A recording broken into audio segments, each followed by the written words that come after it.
Welcome back.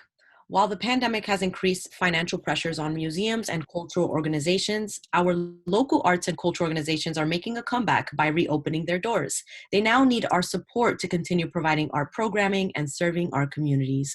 Joining us now to invite us back to their space and share more about how they've been impacted by COVID-19 are Sabine Schumacher, director at Bronx Art Space, Beverly Emers, community liaison at Bronx Art Space, and Sandie Luna, director at ID Studio. Thank you all so much for joining us this morning.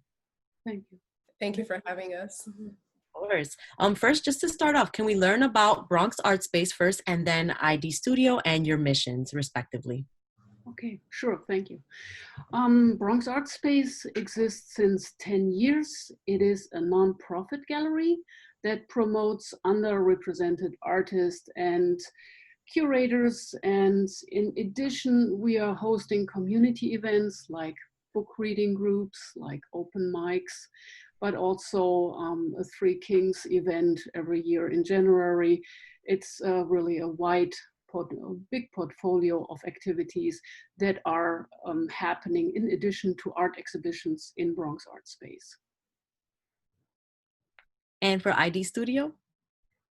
Yes, so I'll start with our mission. We are committed to the social and empowerment and the artistic development of immigrant communities through work in the performing arts. And we have been, we were formed in 2001, and we have in the last several years been working out of Mott Haven in the South Bronx, right next door to Bronx Art Space. And what we do and what we believe now more than ever is that the performing arts can be a way of building community knowledge, catalyzing collective action, and encouraging dialogue within the community, and just celebrating who we are, which we really, really need right now. Absolutely. Thank you so much, Sandie and Sabine, for sharing. How have things changed for both of these studios since the beginning of the COVID-19 pandemic? Well, dramatically, in one word, because our doors are open 3-4 days a week, and we had to close these doors. And that, in a way, was hard for everybody. And so not being active, not really seeing not seeing the neighborhood for half a year, not having groups meeting in our place was really hard. And we are very glad that we opened just 3 weeks ago, that we could open our doors. We just shut down, and the Mott Haven neighborhood was really hit hard by COVID too. So we had other problems also for the last half year. And Sandie, feel free to join as well. Sure. A lot of what Sabine has said, I can echo. And for us, things have changed drastically. I mean, in the performing arts, by definition, it's a live event, right? And one of the things that we do that's pretty unique and important to us is that we train community members in theater, in music, and in dance to perform alongside professionals. And it's difficult to do that. So what we had to do is to quickly shift gears and figure out what it is that the community needed from us and what the role of art is right now in this moment, because I think that there's so many urgent needs that it's really easy to forget what the role of art and organizations like Bronx Art Space and ID Studio, what our place is in this moment. So that quickly became a focus to figure that out. And the other thing was a big challenge was for our communities to have access to online programming. So there was a lot of content generated online, but not specifically in Spanish and not specifically for the communities that we serve, our community. So that was a big shift to quickly create content that was relevant to the people that we serve and that it was accessible to them. And now for Hispanic Heritage Month, Bronx Art Space and ID Studio are having an exciting collaboration coming soon to celebrate our community. Can you tell us more about this upcoming program? I will Yes. give Sandie the word because she is the kind of the head behind it. She's the one who reached out to me and said, let's do that. Yes, and I think it's really important to mention that there is another important Bronx organization in the mix with this collaboration, which is Bronx Music Heritage Center. So what we decided to do is, I think more than ever, community is needed. Like we really, really, you know, many terrible things have come out of this pandemic, but I think it's useful to think about the positive, and that it has in a way forced us to deepen the lines of communication and to really enter a much, much deeper and meaningful dialogue for this moment.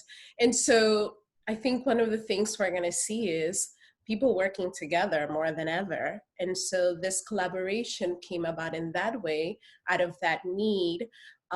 So Bronx Art Space and ID Studio have a long relationship. We're neighbors, we support each other. I mean, we admire what happens next door. Bronx Art Space has been supporting artists in our community for a really, really long time before it was popular to do so.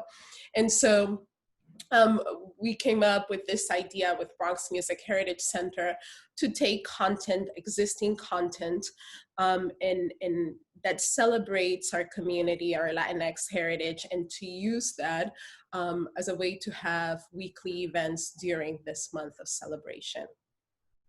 And can people enjoy this programming online, or will it be in person at the studios? This will be online, so you can go to Bronx Music Heritage Center Facebook or to ID Studios Facebook live on Tuesdays at 8 p.m.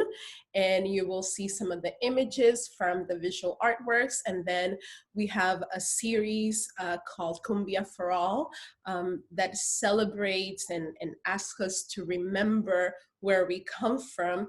And that has been coupled with very beautiful concerts from Latinx artists from Bronx Music Heritage Center. And so it's a close to an hour long, maybe 45 minutes of just celebration, beautiful music, theater, and dance.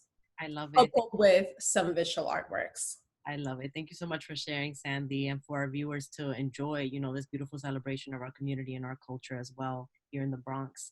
I wanted to tap in Beverly. Beverly's here. She's a community liaison at Bronx Art Space. Beverly, can you just tell us about the challenges of getting the community re-involved into the arts and culture space at Bronx Art Space? Well, first of all, I just want to kind of speak to the importance of our space, which is a space that is for building community. And people would think that it's just art, but we have a very diversified, you know, programming. You know, we have book clubs, we have open mic nights, yoga, and we also host a lot of programming around social justice issues that are important to our local community. And it's important. So, you know, we're working with ID Studios and other partners. Collaborations are very important. So, you know, we talk about being neighbors. And it's sort of like, you know, you live in a building and you need something and you go downstairs and you knock, and it's sort of like you help each other survive. And so that's what we're doing on our block. And it's been very, you know, it's challenging at this time. Because of COVID, you know, people are still very nervous because of the information that we're getting. We don't know if it's right and exact. So, you know, we are thinking of innovative and creative ways to re-engage the community.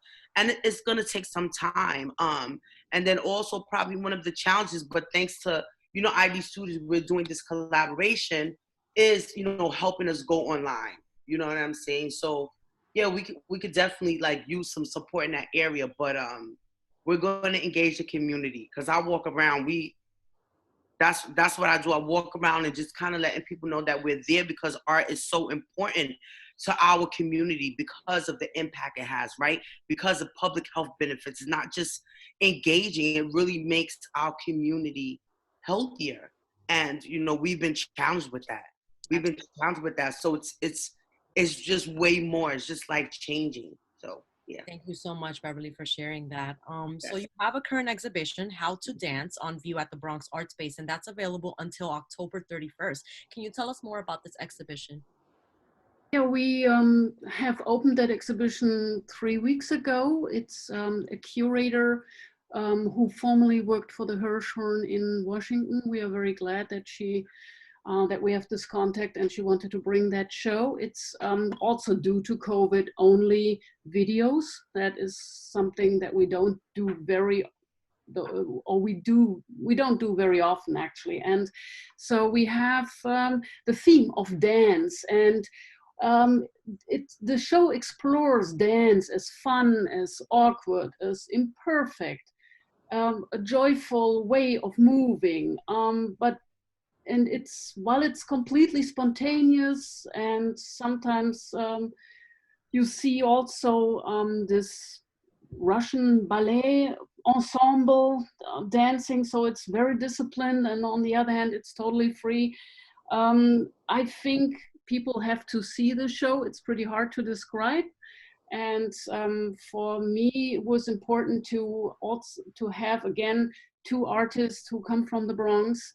We try to really give Bronx artists a big platform in Bronx Art Space, but we often mix them with artists. In this case, Mark Bradford, you might know, it was the artist who has done the American Pavilion at the last Venice Biennial. So thanks to that curator, we got a good name in it, and a kind of almost famous name in it, person of color who is really top notch of the art world right now. And so we try to find a fine balance between local artists and also in between getting kind of a bigger name in it, so that we get exposed and that we get press and, can go on. Right. Well, thank you so much, Sabine. And Bronx Art Space has always been a lively communal space for everyone. So has ID Studio. We always have fun there when we go to exhibitions. So thank you for sharing that you're still open. Although it's not going to be the same as it was before, at least we can still enjoy the arts and cultures in our borough at Bronx Art Space and ID Studio. Thank you all so much. Before we go, it's really important for people to understand that art institutions in the Bronx need your support now more than ever. So how can people support both ID Studio and Bronx Art Space, and as well as visit the space? Well, if I may start, we still have a fundraiser open till the end of the month. And yeah, we hope that when you go on our website or on our Instagram, it's in the bio, you click on that and you can support us, and just visit our website to donate to our fundraiser.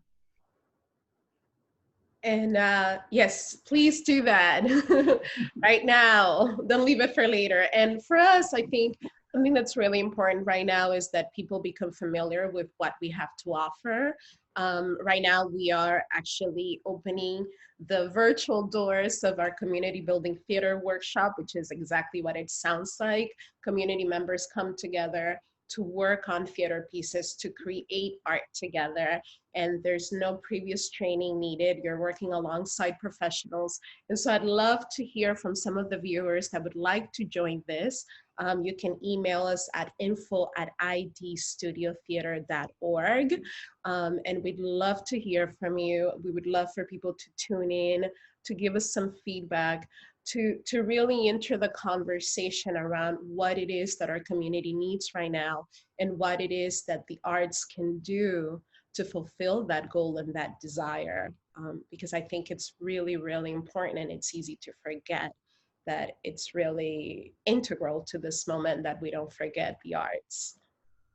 Thank you so much again, Sabine, Beverly, and Sandie, for joining us today and sharing more about all the wonderful things that are still happening in our borough in regards to arts. Thank you. Thank you for the invitation. Of course. Folks, you can follow at Bronx Art Space on Instagram, Bronx Art Space on Facebook and Twitter. And ID Studio, is it, Sandie, on Instagram and Twitter? Yes, ID Studio. At ID Studio on all social media as well. Be sure to visit Bronx Art Space, located at 305 East 140th Street, for their exhibition titled How to Dance, on view until October 31st. We'll be right back.